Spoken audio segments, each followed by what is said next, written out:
A lot of people get relief if they went to Shirdi or if they went to Lourdes. You know, a lot of people go to Lourdes. I'm talking of the West with the water. A lot of them get benefit. Do you know how it happens? Quantum healing. The minute you think you are cured, you just have to think seriously. Believe in it. Not just say, I will think because BMX has asked me to think. No, no. You must believe in it that if I went to Shirdi, I will be cured. You must believe in it. And then what happens is the quantum healing starts. What is in quantum physics? Your body is not your body.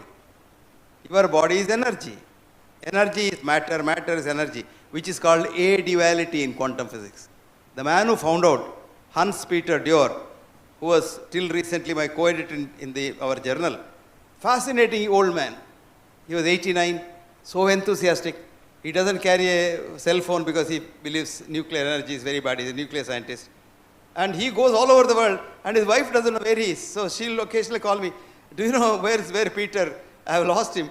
2 months he is not there. He said he is going to China, and now they say he is with you. Where is he? She doesn't know. Such a nice girl, I tell you, his wife. So this fellow, ultimately, when he died, he had cancer. 15 years he had cancer. He never took any treatment. And he was going about it. Don't care at all. And he will sleep at 2 o'clock, 3 o'clock, and get up at 4 o'clock and again work. And such a fascinating man. He wrote in his paper for you. Write down. Matter is not made out of matter. It's a very good paper for lay people to read. You will understand quantum physics if you read this paper. Matter is not made out of matter. His name is Hans, H-A-N-S, Peter, P-E-T-E-R, Dürr, D-U-R-R. I quote what he wrote. I am a nuclear physicist. My job is to look at matter at its subtlest level, subtlest level, subtlest level. I have trained for my PhD with Edward Teller, the father of the hydrogen bomb. And when I found out he was doing hydrogen bomb, I left him and came back to Germany and joined Einstein and others in the Max Planck Institute. Ever since that time, that was in 1955, I have been a nuclear scientist looking at matter. And one fine day, I see there is no matter at all. Was I worried? No, I was expecting it, he says. And I call this as a-duality, no duality between matter and energy. But who am I in front of the Indian sages of yore who called it as Advaita? What a beautiful thing. Who is saying that? Hans-Peter Dürr, who can't even speak English fluently, but can really speak Sanskrit. And he quotes, in the speeches he quotes, the Bhagavad Gita, from the Upanishad to Bhagavad Gita, Bahirantascha bhutanam. It is inside and outside of everything. Charam acharamevacha. It's moving. Your energy is moving, but you look solid. It's Maya. Shankara's Maya, he calls it. He calls it as Wirklichkeit. Wirklichkeit in German means Maya. Nataka. Drama. You know drama? The whole world is a drama. Now you all exist here. Do you really exist here? I don't know. If I close my eyes, you don't exist here. It is my perception that you exist here. So you are virtually maybe here, may not be here, potentially here, but you exist when I see you. If I close my eyes, you don't exist. The whole world is like that.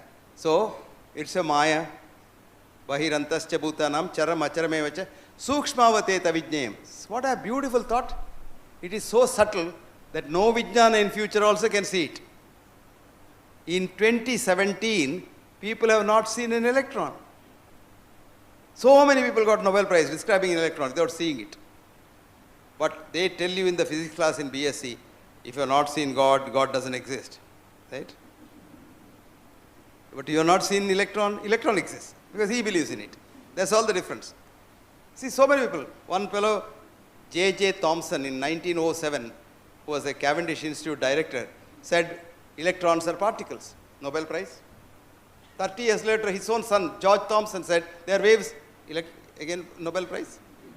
So everybody got Nobel Prize. Ultimately, the one boy who really did it was Werner Heisenberg. He said, uncertainty principle. You don't know what it is. You can't know where it is. What is where is what. And this boy says, I understood it after understanding Indian philosophy.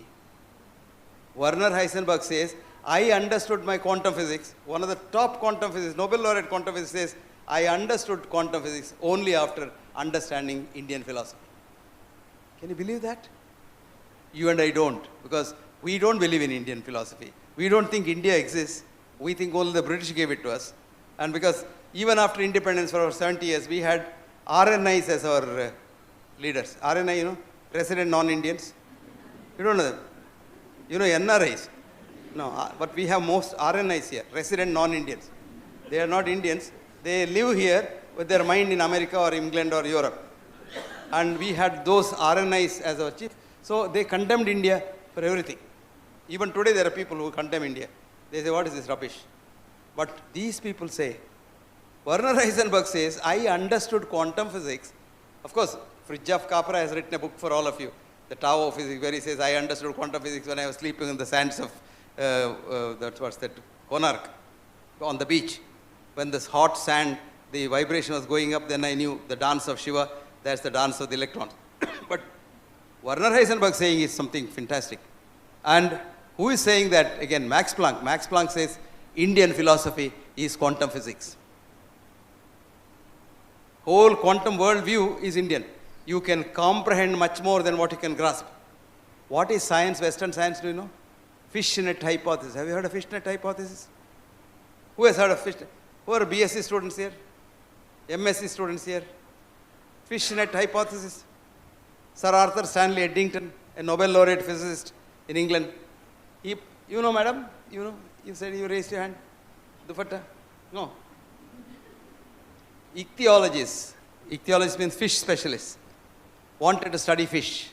So went to the sea, caught fish, took their laboratories and used the vernier caliper, this, that, and measured the fish up and down, down below, produced evidence to say that all sea fish should be more than 2 inches in length. Why? Their net had that hole.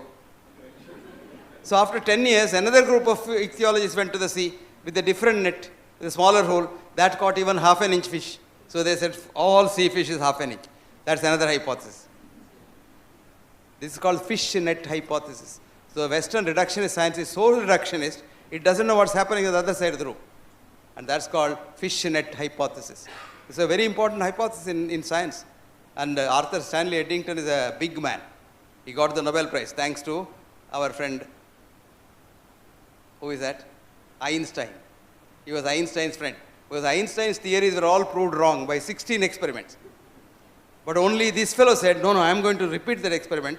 And he alone did the experiment, said Einstein is right, Newton is wrong.